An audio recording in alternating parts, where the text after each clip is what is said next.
Kumar Yadav TDP పార్టీకి సంబంధించి మన చంద్రబాబుని కలవడానికి చంద్రబాబు ఇంటికి వెళ్లారట. అనిల్ కుమార్ యాదవ్ నెల్లూరు ఎమ్మెల్యే, వైసీపీకి సంబంధించి మరొక ఫైర్ బ్రాండ్ లీడర్లలో అందరూ ఒక ఎత్తు అయితే అనిల్ కుమార్ యాదవ్ ఒక ఎత్తు. మరి చూడడానికి వయసు కొంచెం తక్కువే, కానీ మాటలు మాత్రం చాలా ఎక్కువ.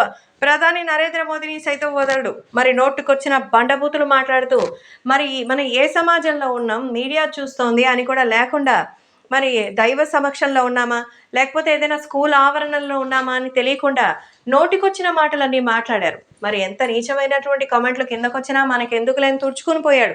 ఇప్పుడు అలాగే తుడిచిపెట్టుకుపోయాడు. అంత విర్రవీగితే కింద పడక తప్పదు, ఎంత పైకి ఎగిరితే అంత కిందకొస్తామన్న సామెతని పాపం న్యూజిలాండ్ ఎంతో మంది చెప్పినట్టుగానే ఇప్పుడు కూడా అనిల్ కుమార్ యాదవ్ విషయంలో స్పష్టమైంది.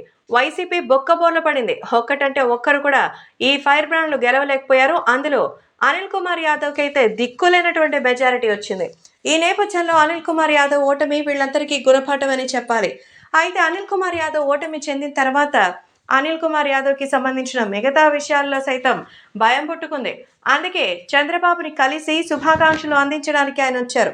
నారా చంద్రబాబు నాయుడికి కలిసినటువంటి అనిల్ కుమార్ యాదవ్ ప్రస్తుతం వీటికి సంబంధించిన విషయంలో ఆయనకి శుభాకాంక్షలు అందించడానికి మాత్రమే వచ్చానని, వేరే ఇంకేది కాదని అయితే చెప్తున్నారు.